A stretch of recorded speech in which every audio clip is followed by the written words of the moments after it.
Welcome to Sam's Business Growth Show. I'm Sam Dunning, a digital marketing, sales, and business growth evangelist. Tune in and subscribe today as I'll be interviewing business leaders, experts, and entrepreneurs from around the globe.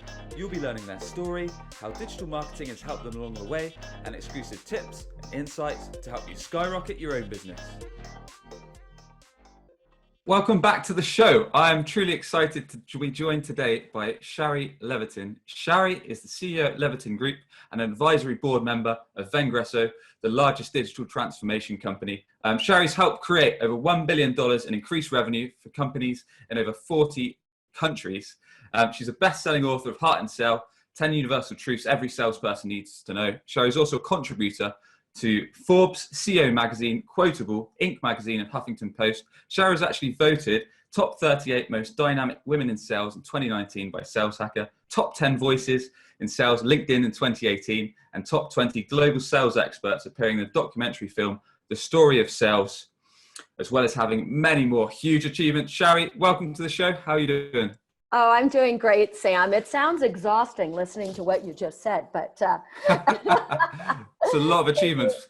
Thank you for the kind introduction. Excellent. Pleasure to have you on, Shari. So there's Thank you. Plenty of ground we'd love to cover with your good self. We want to learn your top business growth tips. We want to learn some of your top digital marketing strategies. But before we get to those juicy bits, we'd love to know your story, Shari. So kind of since leaving school, some of the key businesses you've worked at and what you learned along the way up to getting where you are today. So yeah, if you could share with us kind of where you grew up, how you first got into business and some of the key businesses you've worked at and what you've learned, that would be very much appreciated. Oh, well, I went to the University of Colorado at Boulder way back when, and I got into sales by accident. I think this happens to a lot of people, right? And Sure, yeah. I thought, maybe I'll take a year off before I go back and I was going to go to law school. And I saw an ad in the paper, and I'm not kidding you. It said, Foxy ladies, summer resort job, earn $600 to $800 a week. No experience necessary. Contact Mr. Oh, White. wow. Yeah. So I'm thinking, I definitely qualify for this. I have no experience necessary. And I definitely want to live in a ski area for a few months. So I'm thinking it's going to be this glamorous job, right? And I was envisioning that I was going to be taking wealthy tourists on river rafting trips and, doing all of these wonderful outdoor activities with these, again, wealthy clients from all over the world. Well, turns out I accept the job. And my first job out of school was to stand in a parking lot in front of a Safeway store and pass out brochures and send people to take a timeshare presentation. So this was my first job. So of course, I learned that I could talk to anybody. I learned that I actually liked sales, and I made a ton of money. So awesome. What ended up happening is they said, wow, you're really good at this marketing thing. Why don't we put you into sales? And I ended up being a top sales rep. Now, I did realize that they were a little unscrupulous and very high pressure. So I got out of that segment, and then years later, got a call from Marriott Corporation. And Marriott Corporation offered me a fabulous position. And that's where I had a mentor that really changed my life.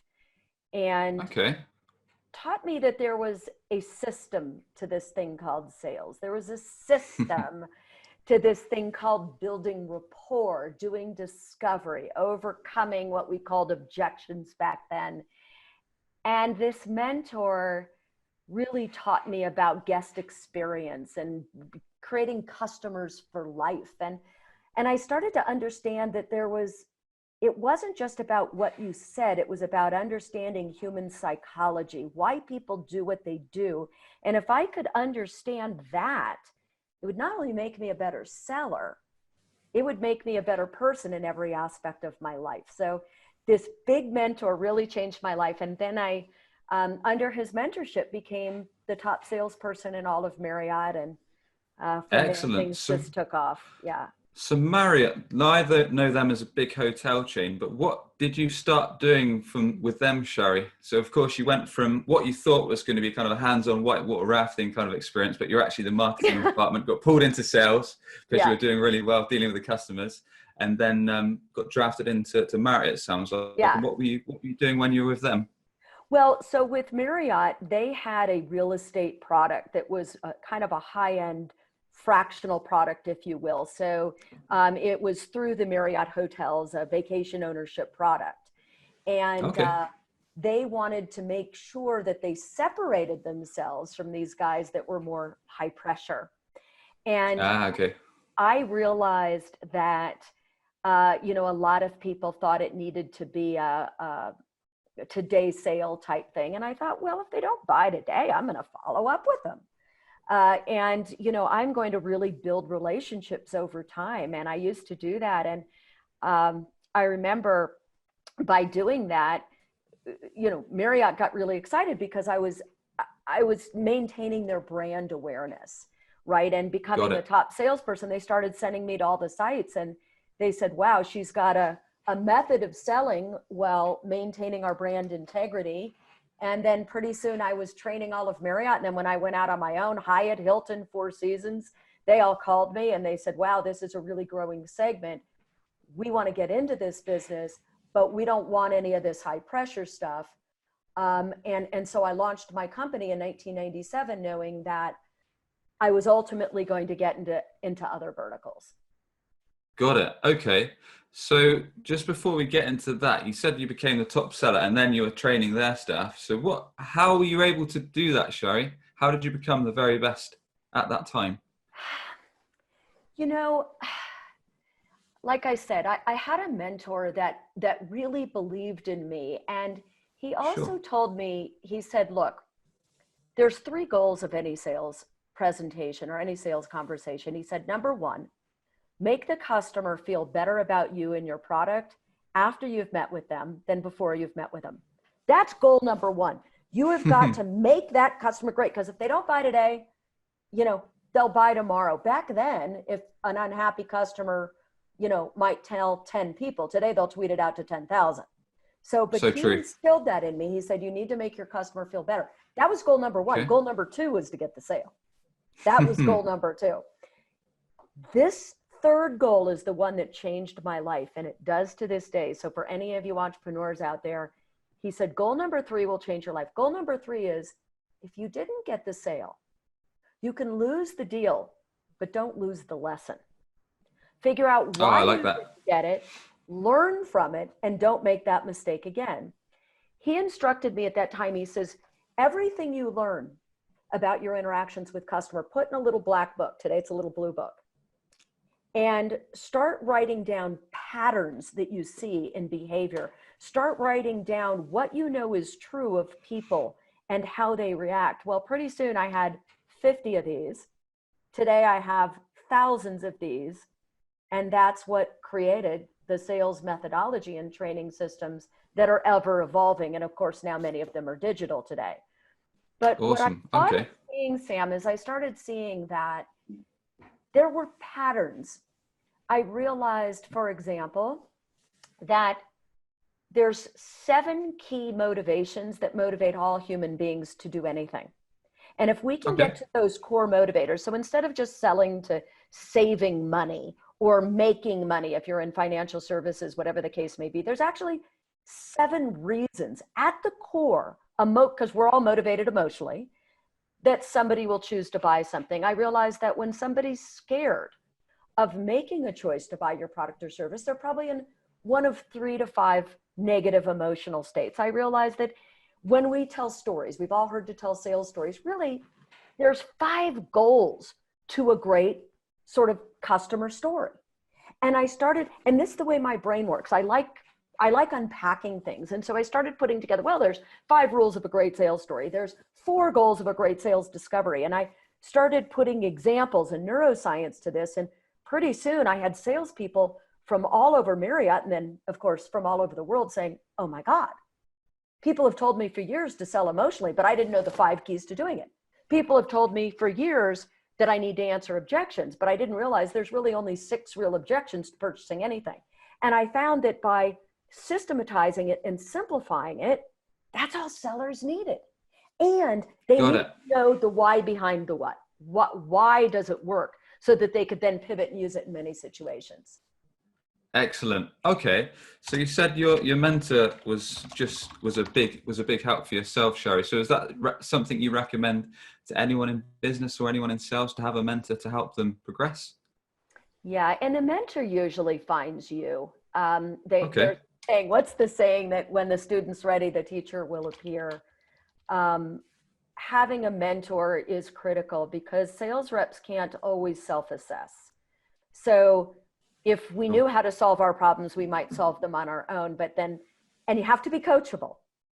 If you're not coachable and you've got too much ego, you'll never learn. But when you find the right mentor, yeah, a mentor is critical and has always been critical. And my mentors have changed throughout my career. Sure. Okay. Well, that's some great advice, Shari. And this is a bit of a tricky one, but as you mentioned, and I completely agree, you have to get your buyers, your prospects, your ideal customers emotionally attached to what you're offering before they can justify it with intellect, as is written in so many books that I'm going through right now. Now, is there any way that we can do that? You mentioned telling stories, or is there, I know it's a tricky one to sum up in a short amount of time, but is there any key tips you could share on how to get prospective buyers emotionally involved into the product or the service that you have to offer? Well, first you have to understand what their emotional motivators are and what their problems are and what's going to make them tick. And, today, of course, it's quite different. Back when I started, you would do a discovery and ask questions. I have Sure. something I talk about in my book is the 4 levels of questions we need to ask our customers. First level, second level, third level, and now the new one is 4th level. But first level is really what I use a metaphor, skin, bone, heart. So first Okay. level questions are surfacey. When you're selling B2B, you might want to know, what software are they using now, as an example? How many users do they have? What other software are you using? How many employees do you have? Those are all skin questions. And quite frankly, you should figure those out before you ever talk to a prospect. You should do your research. LinkedIn is great for that. LinkedIn Navigator. You want to do your research because customers today are busy and they don't want to be bothered with that. Second level questions, or what I call bone questions, are questions that reveal customer problems. Okay, and you've got to have good problem questions and you've got to think them through in advance. So, the problem questions might be, what are some of the challenges you're currently facing? How have things changed in your organization? What's not working about your current vendor? And they don't always tell you this. Sometimes they block you, but you do it through questioning. And then finally, there's these heart questions, or these emotional questions, because the best salespeople break past the skin through the bones and get to the heart of why somebody would buy. And these are deeply emotional, and it might be they want to improve their culture. We're working with a big bank right now, and the president is very, very proud of his culture.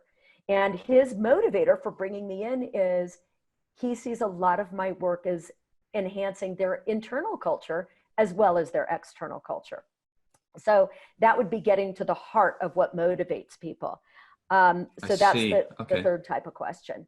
It might be, we had a customer selling a big software product, and she had tried to break through to this customer. And she finally asked a heart question and found out that if all the KPIs went up the way they could with this product, that he wouldn't have to travel so much and he could spend more time with his teenage son. That's a heart motivator, right? That's emotional. And when you can get to that level, everything changes.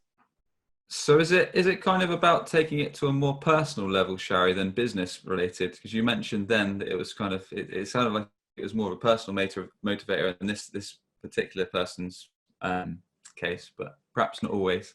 I would divide up between a B2C sale and a B2B sale. So if you're selling to a consumer, and I know you have a lot of listeners out there, if you're selling an insurance product, you're selling a real estate product, or you're selling your own, or you're selling cars or anything like that, it's very personal. It's very emotional why somebody would buy your product. In a B2B sale, it's a little bit more subtle. right? So in B2B, it's what is it going to do for that decision maker or group of decision makers? Because we also know we have an average of 11 stakeholders today. What's it going to do for their company? And what's it going to do for them within that company? And so those motivators are going to be a little bit different.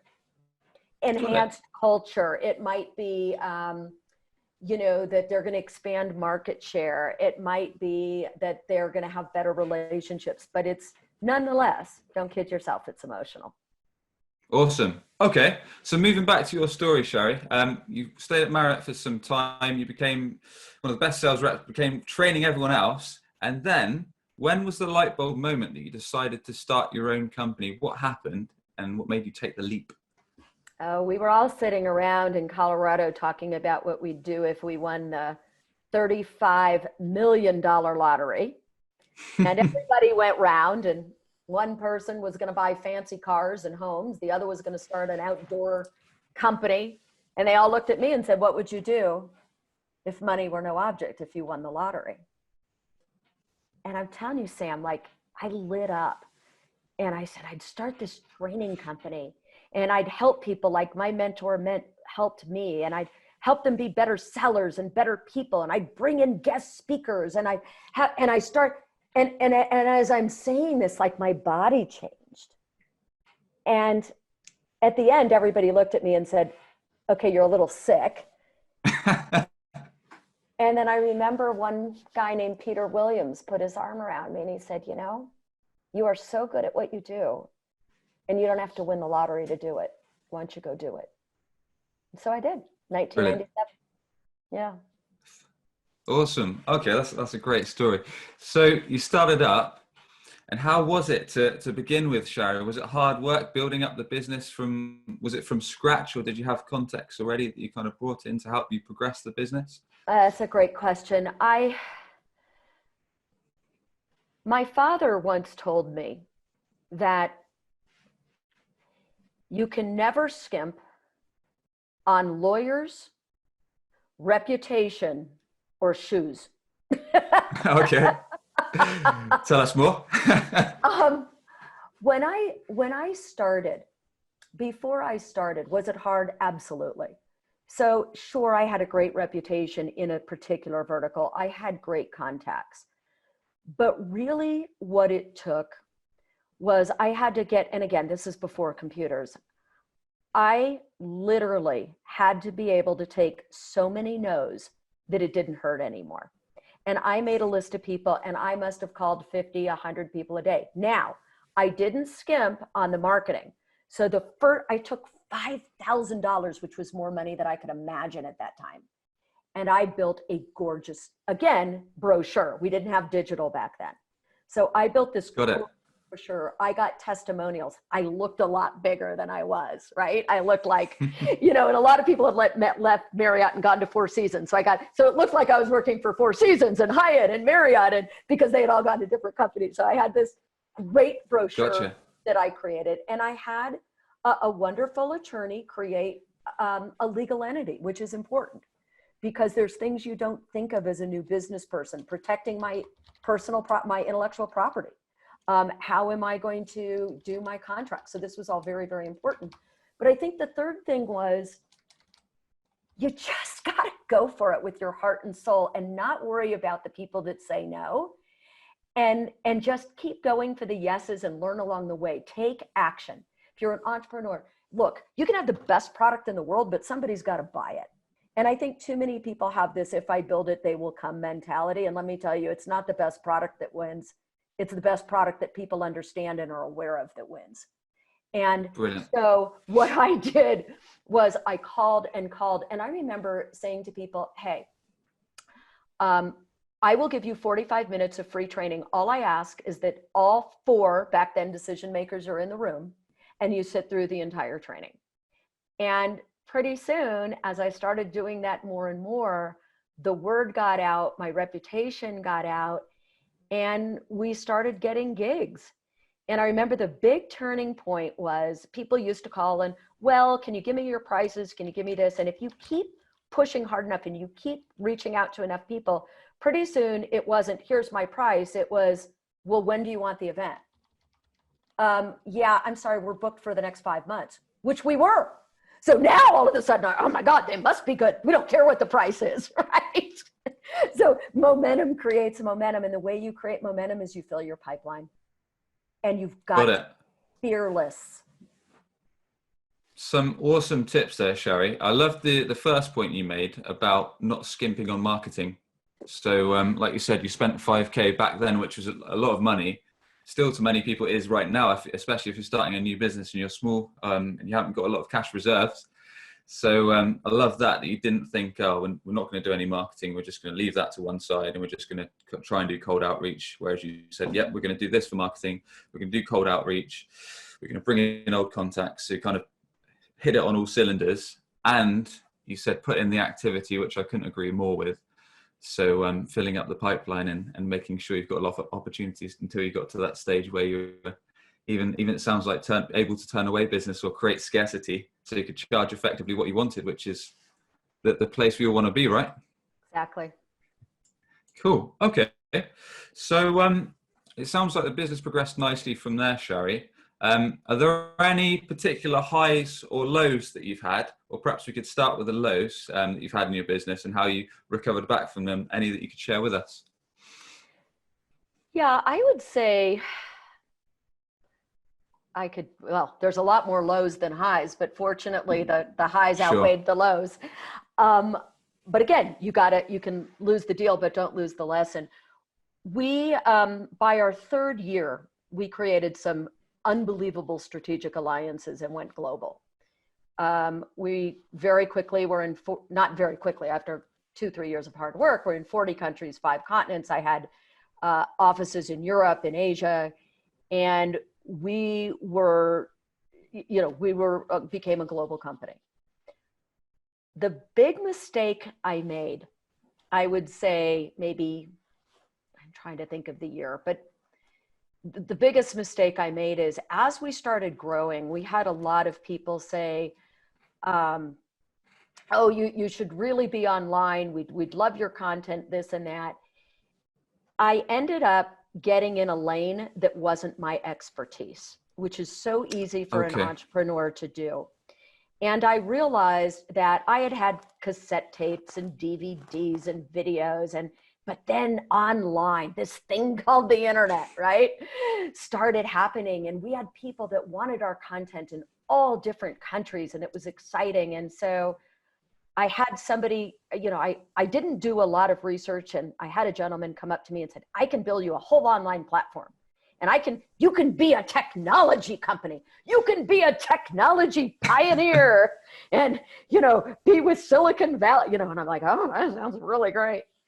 So rather than realizing I really don't know anything about technology, I'm not even sure what the different, programming languages are. I said, sure. He said, I can do it for $50,000 and it'll be done in 3 months. Well, I can tell you, Sam, 7 figures later and 3 years later, I had built this software. Now, here's the cool thing.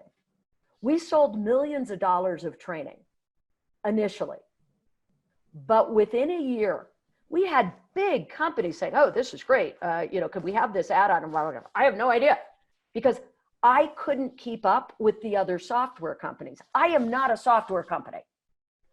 See. I got excited. And now pretty soon I'm spending 90% of my time dealing with software people and engineers and trying to create upgrades and bridges and to that software. And it's like, if you sell hot dogs, don't sell cruise memberships,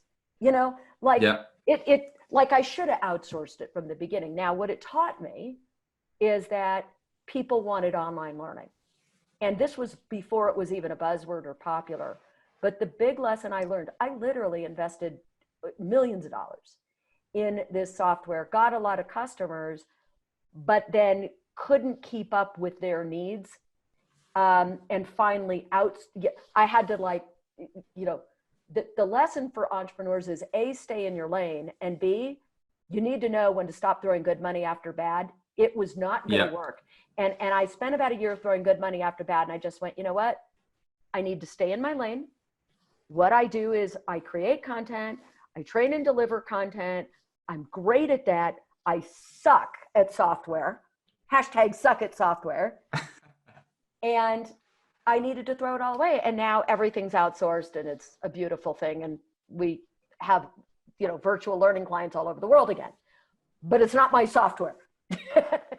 Got it. No, I'm much the same. I leave the development to our digital guys, and I stand by the account management and sales. So I know what you mean. Cool. No, that's great, Shari. Epic fail. And again, I learned from it, and now I get to coach other people and say, you know, we have a saying in our company: don't make cat videos. Don't make cat videos. It's not what you do. I don't care how much they pay you. I don't care how good and fun the opportunity. Like, entrepreneurs know what it is you do, who you do it for, what you're best at. And just because somebody's going to write you a check doesn't mean you have to create a cat video. Awesome way of putting it. Awesome way of putting it. Okay, good stuff. What about any highs? Any particular highs that you could share, Shari, and how you got to those? I know there's a lot I read out at the start of the intro, but perhaps some of the more rewarding ones you found.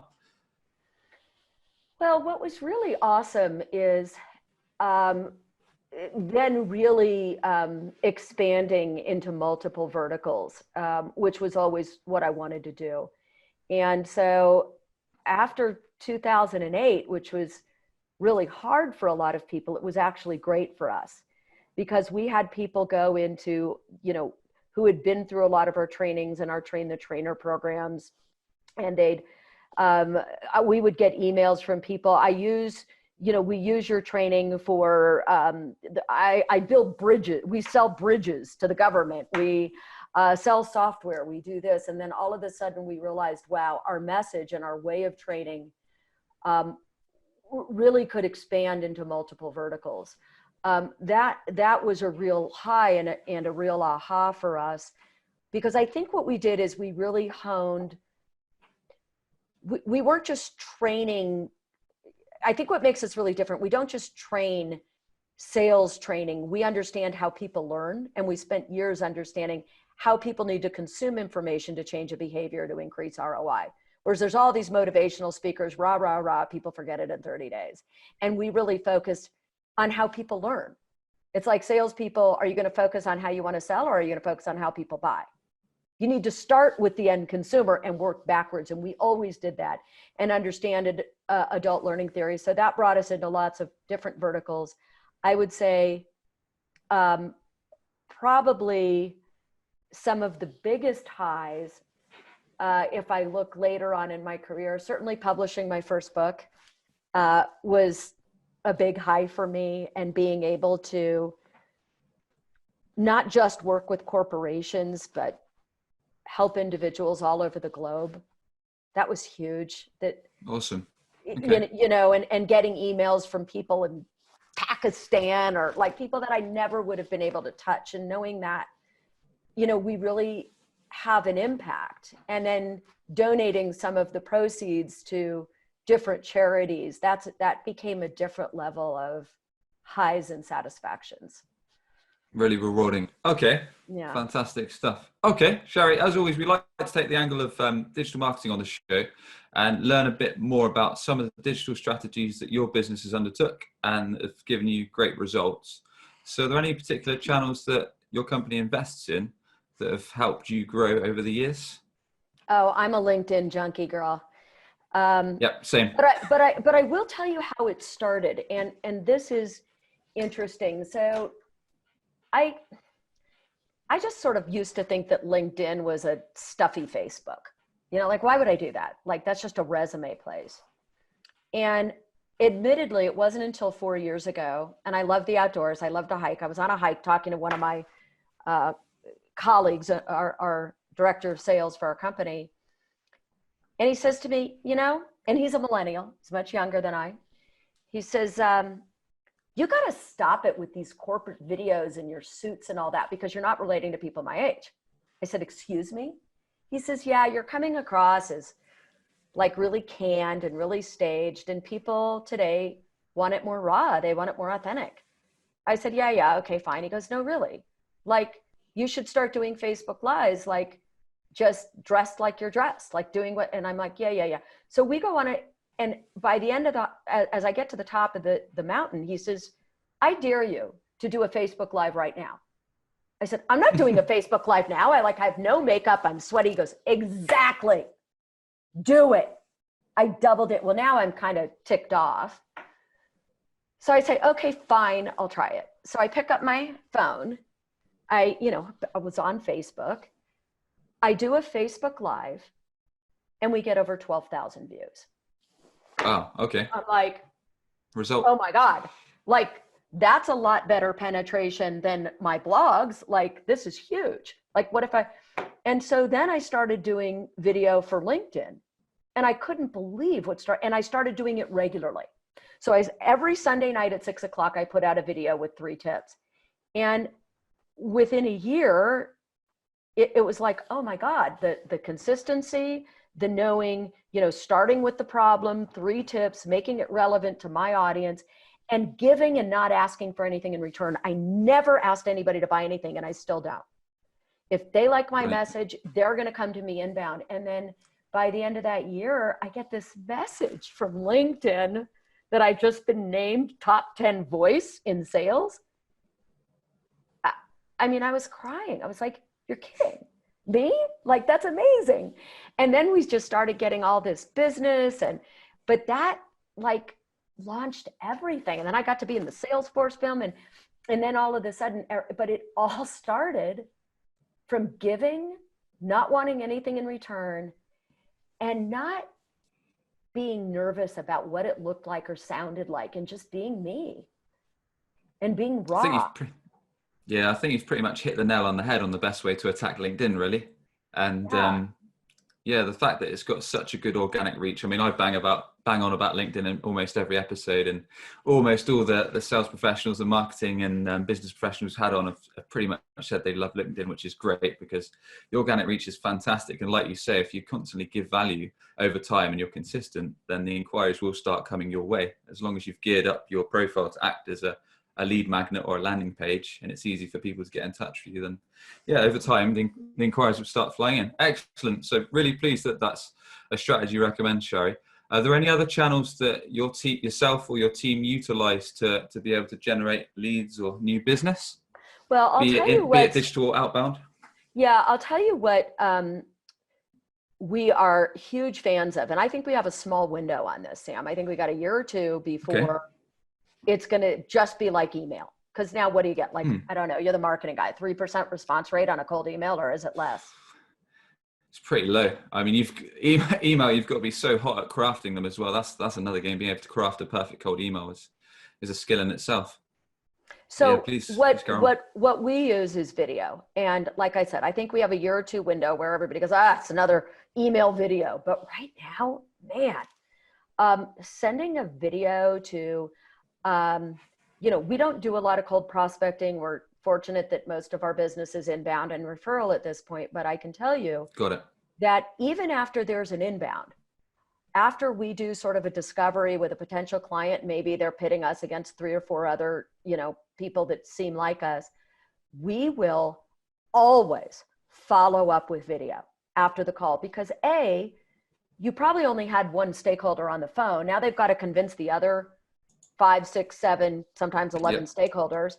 So by following up with a video, all of a sudden I'm differentiating myself from all the other people that followed up with a proposal or an email that doesn't have the personality in it, right? And they're not building the trust. But here's the key: when we follow up with video, I don't pitch. You know what I do? I restate what they told me their pain points are, what objectives, their skin, bone, and heart information. It's all about, here's what I heard you say. Here's what's going on for you. Because by showing them that I really listened and I understand their situation, I'm going to tell you right now, 98% of reps don't do that. They pitch. Oh, good. Got the information. Now I'm going to sell you my wares. People need to feel that you understand them before you offer a solution.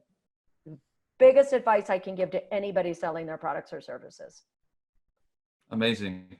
Never really thought of that actually as well. I mean, I started myself doing a little bit of LinkedIn DM video messaging as cold prospecting outreach, just a kind of 35 second one, but Mhm. I've never thought to actually follow up with kind of inbound leads. So after I've perhaps had a discovery call, or after we've shipped out a proposal or a quotation, and they're perhaps bringing it to their board of directors, whatever, and then following up with a personalized video. That's a really nice touch. I like that. And like you say, it makes you stand out from the crowd, because I bet no other company that they're speaking to is doing that. So it's a Not to really mention that you cool idea. on a lot of these platforms, you've got analytics on them. So I also know, Sure, did they open them, when they opened them, that's true. and did they distribute them within the company? Because I can see it. Awesome. Okay, fantastic. So that's good to learn some of the digital channels you've had success with, Shari, and that everyone tuning in to dive straight into after listening and tuning into this show. Um, for anyone considering starting a business, Shari, or anyone that has just started up a business, are there any tips or golden nuggets of advice that you could share with them, just to help them get off the ground running? Again, make sure that you know exactly who your ideal customer is. You know, I know I've said it before, but I can't say it enough. You've got to know who your target market, who your customer is, number one. Number two, as you're starting up a business, more important than your product, more important than your strategy, who are your relationships? Relationships are everything. My grandfather told me a long time ago, your friends on your way up or your friends on your way down. You To succeed in business today, there's a lot of products and services that are similar. It's the oldest thing in the book, but it holds true. People do business with people they like and trust. Don't ever burn a bridge. When you say you're going to do something, do it. Give before you expect to get. I think right now we're in the middle of a pandemic. I don't know when this is going to air. And there's so many entrepreneurs right now that are thinking, oh my God, I've got to make money. What do I do to make money? I've got to make money fast. That's the wrong question. Money precedes value. The question you should be asking yourself is, how do I give value? How do I give value? And if you start looking at where and how you can give people value, the money will follow. That's the better question that you need to ask, particularly now. So I would say number two, it's all about the relationship. And number three, you will fail. Learn from your failures, because the more you fail, the more success that you're going to have. And you've got to be okay with that emotionally. Failing hurts. There's an emotional pain to losing, but you've got to have the resilience to say, here's what I learned, and here's what I'm going to try next time. Awesome. Good stuff. And just before we wrap this up, Shari, are there any daily habits or any particular habits that you follow that have helped you to be a success, or any habits that you recommend people should follow to be a success in sales and business? Yeah, I mean, they're different over the last 2, 3 months being home and not being on Yep, the so road. exactly the same here. Because I'm on the road a lot. I try to do a few important things every day. For me, I need to move every day. We can get stuck if we're not moving. So for me, it's I walk, I run, I hike, I do yoga. But a lot of people don't understand that we sort out problems in our bodies, not just in our minds. And by how often do you go for a walk, you separate yourself from a challenge? You can't be working all the time. And when you separate yourself physically, I find that very often we're wiser than we think and we know the answers. So I make sure that I exercise and move every single day. Number one. Number two, I would say another success habit that I do every single day is I talk to my team every single day. And Okay. I don't just talk to them about what they're doing, talk to them about how they're feeling. And that's a very different conversation, because people spend the majority of their time at work, and what's going to keep them with you, the new Gallup poll said only 15% of employees are engaged. Oh my God. What if you had 50% of engagement from all your employees? What would that be like? even Yeah, 50. that's seriously low, isn't it? And I'll tell you, what people want today is very different than what they wanted years ago. They don't want a boss, they want a coach. And what a coach does is they understand what matters to you personally. Because I can't affect your outer world if I don't understand your inner world. So as a leader, you want to really know the people on your team, and you want to know what's important to them, because it's different for everybody on your team. Some people need more recognition. Some people need more time off. Some people need, everybody on your team is going to need something different, and you need to know what that is. And if you've got a bigger company, then obviously you have managers that should be doing that as well. So that's another thing that I do every single day. And then third, I make sure that every single day I'm learning something. And like the other day, I just learned how to use a new software. I learned how to use Sketch. That was like really cool. But I learned something, or I'll, read, or I'll, take a course. I think that a growth mindset today and agility, I mean, look, our whole world just turned upside down. And if you're not reading and learning and growing, there's actually research out there that the more you learn and the more different things you learn, you can actually increase your brain. It's called plasticity. And so the more I learn and the more I grow, the better I am able to problem solve and figure things out. So as an entrepreneur, don't just learn things in your own field. You want to really keep your brain moving. I don't watch a lot of TV, a little bit. I read a lot, I learn a lot, and that's always kept me moving forward. Brilliant. I can relate a heck of a lot to pretty much everything you've just said there, Shari. I don't watch much TV. I try to exercise a heck of a lot.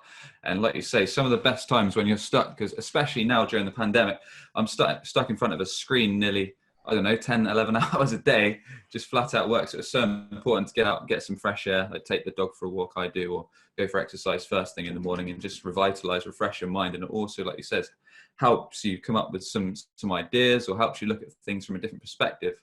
So yeah, really, really, really like that. Well, everyone, you've been tuning in to Sam's Business Growth Show, where we sit down with business leaders, experts, and entrepreneurs from around the globe. We find out their story, how digital marketing has helped them along the way, and their tips and insights to help you skyrocket your business. Shari, I'd like to ask everyone on the show if you could thank just one person, either dead or alive, for having a positive influence on yourself in your career. Who would that be and why? Oh, my mother. My mother's the most amazing woman. She's 85 years old. She doesn't want me telling anybody that. Great age. She's published 40 books. She Oh, is now amazing. Okay. working on her 41st book. She's working on a play. And Sam, she just wrote her 20-year business plan. Oh my days. Okay. She's doing very well then. She's certainly to look up to. But there's something more than that from my mother. I just have to say this. Some people wake up in the middle of the night and they worry about what they need to do. They think about their to-do list. They grab their phone. When my mother wakes up at night, she's grateful. She thinks about the peach trees. She thinks about the animals. She thinks about all the things she's grateful for. And that's a real role model. Love that. Love that. And what are all her books about, by the way? Or are they all different subjects and topics? Well, she started as a young adult writer, a whole nother podcast, but she grew up in Berlin as a Jew and escaped Nazi Germany at 4 years old. So whoa, okay. She has an early memory of seeing Hitler and how that affected her, and it's shaped her life. And so they got out. And so her first few books, her first book was called Journey to America, and she's dedicated her life to refugees and to freedom and to helping people from other cultures and other countries. And that's been her life's work. And then she wrote a lot of young adult novels, and since then all different types, but it's really been that genre. And got it. Okay. Yeah. Incredible story. Awesome. Yeah. Like you say, a whole other podcast on that could be done. Yeah. Fantastic. All right, Shari. Well, tell us a bit more about your book. Tell us a bit more about your business and the best way people get in touch with yourself. Okay, I'm not going to grab the Chinese version. I'm going to grab the English version. Hold on. Okay. Heart and sell. 10 universal truths every salesperson needs to know, or every entrepreneur needs to know. So the way the book is divided up, it's the 10 universal truths. 5 are about what to do. They're tactical. 5 are about who to be. So who do you need to be? A good listener, positive, growth mindset, things like that. So you can buy Heart and Sell on Amazon. And please follow me on LinkedIn, because I put out 3 pieces of absolutely free content every single week.